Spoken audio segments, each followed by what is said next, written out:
नमस्कार, मैं सिमरन सिंह आप सबका स्वागत करती हूँ इन्फो टीवी में। आज के हमारे शो विज्ञान पर चर्चा में हम बात करेंगे आर्टिफिशियल इंटेलिजेंस के बारे में, जो टेक्नोलॉजी के क्षेत्र में काफ़ी तेज़ी से विकास की ओर बढ़ रहा है। अगर मैं बात करूँ आर्टिफिशियल इंटेलिजेंस, जिसे हम हिंदी में कृत्रिम होशियारी कहते हैं, एआई एक खेल परिवर्तक है हम सबके जीवन में, जिसने हमारे जीवन को बहुत आसान बना दिया है। एआई जिसके कारण काफ़ी इंडस्ट्रीज में कायापलट हुई है एवं बहुत से स्वास्थ्य केंद्रों में भी काफ़ी बदलाव आया है। एआई अनगिनत तरीकों से हमारे जीवन को आसान बना रहा है। आज हम हमारे शो में एआई के बारे में और जानकारी प्राप्त करेंगे, जिसके लिए हमारे साथ दो एआई एक्सपर्ट भी मौजूद हैं। आज हमारे साथ मौजूद है टेक्नोलॉजी एक्सपर्ट शुभ दीक्षित, अभिषेक करगेती। सर, मैं आप दोनों का बहुत बहुत स्वागत करती हूँ हमारे शो में। बहुत बहुत धन्यवाद बुलाने के लिए। तो शुभ जी, मेरा पहला प्रश्न आपसे है, आप एआई टेक्नोलॉजी के बारे में कितना फेमिलियर हैं, कितना परिचित हैं कि एआई टेक्नोलॉजी क्या है? अगर हम बात करें एआई टेक्नोलॉजी की कि आर्टिफिशियल इंटेलिजेंस है क्या, तो आर्टिफिशियल इंटेलिजेंस एक एल्गोरिदम है जिसको ट्रेन किया गया है कुछ सर्टेन टास्क को पूरा करने के लिए। अगर हम पॉपुलर आर्टिफिशियल इंटेलिजेंस की बात करें, कुछ एग्जांपल्स की बात करें, तो GPT-4, डबवर्स, डाली, ये पॉपुलर एग्जांपल्स हैं आर्टिफिशियल इंटेलिजेंस के। अब अगर हम डाली की बात करें तो डाली सिर्फ एक प्रॉम्प्ट, सिर्फ एक छोटे से टेक्स्ट के बेसिस पे आपका पूरा एक फोटो जनरेट कर सकता है, जो दिखाता है कि आने वाले टाइम में आर्टिफिशियल इंटेलिजेंस की कितनी अहमियत रहेगी और वो कितना पावरफुल अभी से है। और अगर हम GPT-4 की भी बात करें तो आप उससे कुछ भी लिखवा सकते हैं, और ऐसा नहीं है कि इनके फ़ायदे ही हैं, इनके काफ़ी सारे नुकसान भी है। और इवन अगर हम हाल फिलहाल में गूगल की बात करें तो गूगल एक आर्टिफिशियल इंटेलिजेंस पे बात कर रहा है और उस पर काम भी कर रहा है, और उनके सीनियर टेक्निकल ऑफिसर जो हैं उन्होंने अभी रिज़ाइन किया है। उनकी शर्त गूगल से ये थी कि आप आर्टिफिशियल इंटेलिजेंस पे काम ना करें, उससे फ्यूचर पर खतरा है, पर गूगल का कहना था कि हमें आर्टिफिशियल इंटेलिजेंस पे काम करना जारी रखना होगा, और इसलिए उन्होंने रिज़ाइन कर दिया, जो हमें दिखाता है कि आर्टिफिशियल इंटेलिजेंस की अहमियत भी है बट उसके खतरे भी हैं। शुक्रिया। तो अभिषेक जी, मैं आपसे जानना चाहती हूँ यही प्रश्न कि आप एआई से कितना फेमिलियर है, आर्टिफिशियल इंटेलिजेंस के बारे में आप क्या जानते हैं, कितना परिचित हैं आप एआई के बारे में? तो जैसे कि अभी मिस्टर शुभ ने बताया कि आर्टिफिशियल इंटेलिजेंस बहुत ही खतरनाक है, और सही बात सही भी है। जैसे कि मैं अगर यहाँ पर एक कोट करना चाहूँ तो रिसेंट इंटरव्यूज़ में इलॉन मस्क ने भी ये कहा था कि mark my words, AI is too far more dangerous. ये बात बिल्कुल सही है कि एआई बहुत ज़्यादा डेंजरस है और बहुत ज़्यादा पोटेंशियल भी है, बिकॉज एआई एक ट्रेंड एल्गोरिदम है, जैसे भी आप सर ने हमें बताया, एक ट्रेंड एल्गोरिदम है जो आपके दिए हुए कोई भी क्वेश्चन का जवाब बहुत ही सटीक तरीके से देता है। कोई भी ये नहीं पहचान सकता कि वो एआई ने लिखा या किसी ह्यूमन बीइंग ने लिखा हुआ है। तो यस, एआई से हम बहुत ज़्यादा फेमिलियर हैं, क्योंकि आज डे टू डे लाइफ में कोई भी आम आदमी एआई को बहुत ज़्यादा यूज़ कर रहा है। फॉर एग्जांपल ChatGPT, क्विल एक बॉट है जो आप कोई सा भी पैराग्राफ, कोई सी भी एक लाइन देते हैं, वो उसको ऐसा समराइज करके देगा, आप इजीली टू अंडरस्टैंड आप पढ़ सकते हो। 2-2, 3-3 पेज की कोई सा भी लाइन कहीं से भी दे दो, वो आपको इजीली समराइज करके देता है। तो यस, एआई से बहुत ज़्यादा फेमिलियर है। तो शुभ जी, मेरा अगला प्रश्न आपसे है कि आप कोई ऐसा उदाहरण बताएं हमें, हमारी जनता को, कि एआई सिस्टम ने ऐसा कौन सा गलती की है या ऐसा क्या गलत किया है जिससे सोसाइटी को या ह्यूमन बीइंग्स को कुछ हार्म पहुंचा हो, या कुछ ऐसा गलत हो गया हो जो हमारे देश के लिए, हमारी जनता के लिए सही ना हो। ऐसे मेरे पास कई उदाहरण हैं, उनमें से मैं कुछ 1 या 2 उदाहरण की बात करना चाहूँगा। इसमें कोई शक नहीं है कि आर्टिफिशियल इंटेलिजेंस के बहुत सारे फ़ायदे हैं बट नुकसान भी है। उसका एक एग्जांपल मैं आपको बताता हूँ। 2015 या 16 की बात है, फेसबुक एक चैटबॉट पे काम कर रहा था और उन्होंने 2 चैटबॉट का निर्माण किया था, एलिस एंड बॉब, और उन दोनों को आपस में बात करने के लिए बनाया गया था, ये चेक करने के लिए कि 2 आर्टिफिशियल इंटेलिजेंस अगर आपस में बातचीत करते हैं तो क्या रिजल्ट निकल के आता है। तो जब शुरू में वो बात कर रहे थे, उनकी जो कोड लैंग्वेज थी वो बाइनरी में थी, फिर वो उसको इंग्लिश में ट्रांसलेट किया गया और इंग्लिश में उन दोनों की जो कॉन्वर्सेशन थी वो चलती रही। कुछ देर बाद उन्होंने खुद ही एक नई लैंग्वेज बना ली, और जब उसका मतलब निकाला गया, उसका मतलब ये था कि सिर्फ तुम और सिर्फ मैं और इस दुनिया में सिर्फ हम दोनों, जो दिखाता है कि आर्टिफिशियल इंटेलिजेंस इतना पावरफुल है कि दो चैटबॉट्स जिनको कुछ घंटों पहले बनाया गया है वो अपनी खुद की लैंग्वेज डेवलप कर सकते हैं और ह्यूमंस से बचने के लिए उन लैंग्वेज का यूज़ कर सकते हैं जिन्हें ह्यूमंस को नहीं पता, और उसके बेसिस पर वो डिस्कस कर सकते हैं कि उन्हें अपनी प्रेजेंस इस वर्ल्ड में कैसे बनानी है। एक और एग्जांपल मैं बात करना चाहूँगा। ट्विटर ने एक चैटबॉट बनाया था जिससे जितने भी स्पैम ट्वीट्स हैं उनको रिड्यूस करा जा सके, बट पूरे दुनिया में रेसिज्म एक काफ़ी बड़ा इशू है जिसको हम सब फेस करते हैं। तो उस चैटबॉट ने उस रेसिज्म को सीखा और उसके बेसिस पे लोगों को बेकार ट्वीट्स पुश करना शुरू किया, जो एक और एग्जांपल है कि आर्टिफिशियल इंटेलिजेंस सोसाइटी के लिए कितना नुकसानदायक है। शुक्रिया। तो अभिषेक जी, मैं ये प्रश्न आपसे जानना चाहूँगी कि आप क्या समझते हैं जो हम डे टू डे लाइफ में आर्टिफिशियल इंटेलिजेंस को यूज़ कर रहे हैं या हम एआई सिस्टम को यूज़ कर रहे हैं, वो हमें या हमारी देश को, हमारी सोसाइटी को, हमारी जनता को कैसे, कहाँ और क्यों परेशान कर रहा है? क्या वो सच में कुछ गलत कर रहा है या ये सिर्फ हम सोच ही रहे हैं? जैसे कि अभी शुभ जी ने बताया पहले एग्जाम्पल में ही, उसको मैं थोड़ा सा आगे लेके जाता हूँ। आप लोगों ने टेस्ला कार के बारे में बहुत सुना ही होगा जी। उसके अंदर एक फीचर है, वो है ऑटो पायलट मोड। तो आपने देखा होगा, मोस्ट ऑफ द खबरें आपको आई होंगी समाचार में या आपने टीवी टेलीविजन शोज में देखा होगा कि एआई ऑटोमेशन गाड़ी चल रही है, ऑटोमेटिक पायलट मोड पे डाल दी गई है, पर लेकिन क्रैश हो गई, समथिंग एरर आ गए या कुछ आ गया।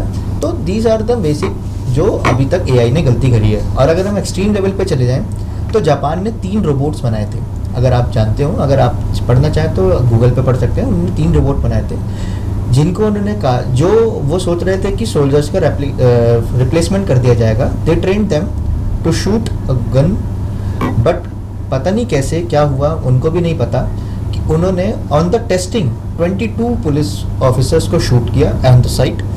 After that 2 of them the robots are dismantled, but third one ने पता नहीं कैसे ऑर्बिटल सैटेलाइट से कनेक्शन किया और वो अपने आप को रिबिल्ड करने की कैपेसिटी तक पहुंच गया कि अगर आप उसे डिसमेंटल भी कर लें तो वो डिसमेंटल होने के बावजूद भी बंद नहीं हो रहा था।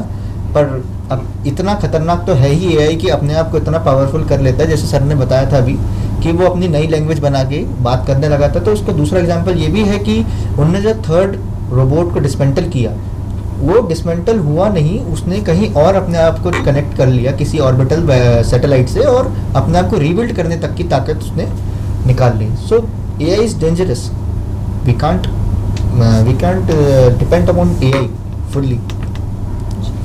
शुक्रिया। तो शुभ जी, मेरा अगला सवाल आपसे ये है कि आपको क्या लगता है कि आने वाले समय में जो हमारे नौकरियां हैं या जॉब सेक्टर है, क्या उसको कहीं ना कहीं प्रभाव करेगा ये? क्या वो एक अच्छा प्रभाव देगा या एक बुरा प्रभाव देगा? क्या हमारे देश में या हमारी दुनिया में हम बात करें, एआई के आने से क्या नौकरियां कम हो जाएंगी या नौकरियां बढ़ जाएंगी? देखिए, इसके 2 पहलू हैं जी। पहला ये कि आने वाले समय में, जैसे सर एक फ्रंट एंड डेवलपर है, तो शुरू में फ्रंट एंड डेवलपर्स की जॉब जाने वाली है और हम इस फैक्ट को नहीं ठुकरा सकते, क्योंकि आप अगर चैट जीपीटी का एग्जांपल जो भी सर ने बताया था कि चैट जीपीटी को आप कोई भी कमांड देते हैं तो वो उस पर कितना भी बड़ा आर्टिकल या ब्लॉग लिख सकता है, तो इससे आप खुद सोच सकते हैं कि आने वाले समय में कोई भी प्रोड्यूसर या कोई भी कॉर्पोरेट कंपनी एक एम्प्लॉय को क्यों सैलरी देना चाहेगी जब उनको एक एआई बड़े बड़े आर्टिकल्स और ब्लॉग्स लिख के दे सकता है। तो ये एक बड़ा सवाल निकल के आता है सामने। दूसरी बात, सटीकता। जितना सटीक तरीके से एआई और जितनी तेज़ी से एआई काम कर रहे हैं उतना ह्यूमंस में अभी कैपेसिटी नहीं है, और ये अभी अर्ली फेज है आर्टिफिशियल इंटेलिजेंस की। तो आने वाले समय में आर्टिफिशियल इंटेलिजेंस और डेवलप होगा और इनकी कैपेसिटीज़ बढ़ेंगी। तो शुरू में फ्रंट एंड मैं जॉब वाले एस्पेक्ट पे वापस आता हूँ, तो शुरू में फ्रंट एंड डेवलपर्स और जितने भी फ्रंट एंड लोग काम कर रहे हैं कॉर्पोरेट सेक्टर में, उनकी जॉब्स जाएंगी। बट हाँ, जॉब्स जाएंगी तो जॉब्स बनेंगी भी। ऐसा तो नहीं है कि सारी जॉब्स चली जाएंगी, बट एक बात है कि अगर हम एट दी एंड रिजल्ट देखें तो जॉब्स में गिरावट देखने को मिलेगी, क्योंकि जितने लोग आज काम कर रहे हैं किसी एक प्रोजेक्ट पे या किसी चीज़ पर, तो उनकी संख्या आने वाले समय में कम हो जाएगी, क्योंकि वहाँ पे आर्टिफिशियल इंटेलिजेंस रिप्लेस हो जाएगा। बट आर्टिफिशियल इंटेलिजेंस को मेंटेन और उसके डेवलपमेंट के लिए भी ह्यूमंस की नीड होगी। तो देखते हैं मुझे ऐसा लगता है कि आने वाले समय में जॉब्स में शुरू में तो क्या कहते हैं जॉब्स घटेंगी, बट आगे धीरे धीरे वो बैलेंस हो जाएगा। शुक्रिया। तो अभिषेक जी, मैं ये सेम सवाल आपसे जानना चाहती हूँ कि क्या आने वाले समय में आर्टिफिशियल इंटेलिजेंस इतना प्रभावशाली हो जाएगा कि वो ह्यूमंस को रिप्लेस करके या उनकी एम्प्लॉयमेंट को रिप्लेस करके एक खुद एम्प्लॉय बन जाएगा, जॉब सेक्टर्स में जॉब कम हो जाएंगी क्योंकि एआई ही काम करेगा? जैसे कि अभी सर ने बताया कि as I am a front end developer, बिल्कुल बात सही कही कि आजकल एआई जो है बहुत ही टाइम एफिशिएंसी पे बहुत ज़्यादा ही ह्यूमंस को डोमिनेट करता है। बिकॉज अगर आप किसी भी ह्यूमन बीइंग को कहेंगे या किसी भी आदमी को कहेंगे कि प्लीज़ मेक अ वेबसाइट और समवेयर यू सेड कि please write a blog on this topic, उसको टाइम लगेगा, मिनिमम टाइम 1 आवर तो उसको लगेगा ही कि उस चीज़ के ऊपर लिखने में। बट लेकिन नाउ अ डेज एआई के साथ क्या है, आप एआई को कमांड दो, विद इन सेकेंड्स वो आपको रिप्लाई दे देता है और एकदम सटीक नहीं होता, बट लेकिन इतना होता है कि आप उसका काम चला सकते हो। सो बात ये है कि टाइम एफिशिएंसी, अगर ह्यूमन बींग्स टाइम एफिशिएंसी में थोड़ा अपने आप को इम्प्रूव करें तो मे बी एआई जॉब को नहीं रिप्लेस कर पाए, मतलब जॉब नहीं गिरेगी, ह्यूमन बींग्स अपनी जॉब को होल्ड कर पाएंगे।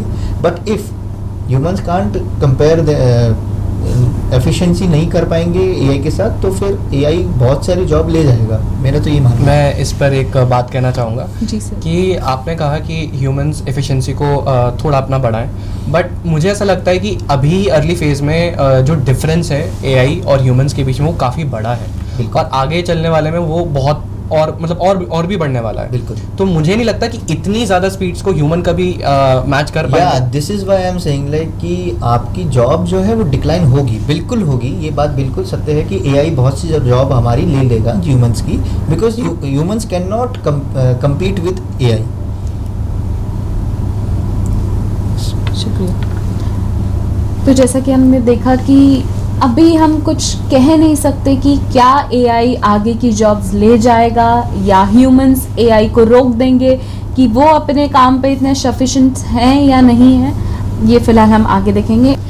तो शुभ जी, मैं आपसे ये जानना चाहती हूँ कि जैसे कि अब सब लोग एआई को एक्सेप्ट कर रहे हैं, उसे अडेप्ट कर रहे हैं अपनी लाइफ में, कहीं ना कहीं अगर हम पर्सनल लेवल पे बात करें तो हर कोई ह्यूमन उसका यूज़ कर रहा है, और अगर हम एक नेशनल लेवल पे बात करें कि गवर्नमेंट, हॉस्पिटल्स, एजुकेशन, वो भी उसे यूज़ कर रहे हैं, तो क्या आपको लगता है कि जो हमारे पर्सनल प्राइवेसी है और सिक्योरिटी है, या देश की, दुनिया की जो पर्सनल डेटा की प्राइवेसी या सिक्योरिटी है, वो कहीं ना कहीं एआई के हाथों में आके खतरे में है, या ऐसा हो सकता है कि कोई और कमांड देके उससे हमारे ही खुद के देश की कोई एक कह सकते हैं कि बात निकलवा ले? आर्टिफिशियल इंटेलिजेंस से होने वाले डेटा एंड प्राइवेसी फ्लॉज से पहले मैं कुछ और बात करना चाहूँगा, और ये पूरी बात मैं ब्रीफली एक्सप्लेन करना चाहूँगा जी।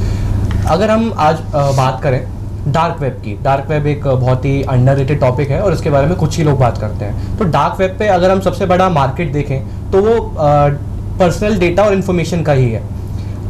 कहीं भी आप डार्क वेब पे चले जाओ, अगर आपके पास एक्सेस है, डार्क वेब का एक्सेस करना इलीगल नहीं है, बट उस पर होने वाली एक्टिविटीज़ काफ़ी सारी इलीगल है जिसमें आप फंस सकते हैं, तो आप दूर रहें तो बेटर है। बट अगर मैं बात कर लूँ उन पर्सनल डेटा इन्फॉर्मेशन मार्केट की, तो 6 या 7 फिगर्स से कम की रेवेन्यू कोई भी नहीं करता है अगर हम डार्क वेब पे बात करें तो अभी ही इसका इतना बड़ा मार्केट है कि पर्सनल डेटा इन्फॉर्मेशन लोगों का बेचा जा रहा है। इवन काफ़ी सारी कंपनीज जिन पे हम अपने आप को रजिस्टर करते हैं, काफ़ी सारे कॉर्पोरेट ब्रांड्स हैं जिन पे हम अपने अकाउंट्स बनाते हैं, वो तक हमारी जो पर्सनल इन्फॉर्मेशन है वो बेच देते हैं काफ़ी सारे डार्क वेब यूज़र्स या वेबसाइट मेंटेनर्स को, जो हमारा इन्फॉर्मेशन फिर आगे बेचते हैं। तो अभी ही इसका मार्केट इतना बड़ा है, तो आप सोच सकते हैं कि आने वाले समय में जब आर्टिफिशियल इंटेलिजेंस इतना मजबूत होगा कि वो हमारा इन्फॉर्मेशन और हमारा सारा डेटा चुटकियों में निकाल ले और उनको दे सके, तो ये कितना मार्केट जो है बढ़ेगा, तो आप उसका अंदाज़ा खुद लगा सकते हैं। शुक्रिया। तो अभिषेक जी, मैं ये सवाल अब आपसे जानना चाहती हूँ, आपकी इस पे क्या राय है कि जो हमारे देश का या हमारा खुद का पर्सनल डाटा है, तो उसकी जो सिक्योरिटी और प्राइवेसी है वो कैसे सिक्योर रहेगी एआई सिस्टम के अंडर? क्या एआई सिस्टम ऐसा भी हो सकता है कि कोई उसे हैक कर ले तो हमारा जो डेटा है वो कोई और भी ले सकता है, या कोई हमारे जो दुश्मन हैं क्या वो हमारे डेटा को यूज करके कुछ गलत करे? जैसे कि आपने एक सवाल किया है कि हम AI, first of all we have to understand that कि एआई अभी नया है, टेक्नोलॉजी बहुत ही नई है और अभी हम उसके ऊपर ब्लाइंडली फेथ नहीं कर सकते।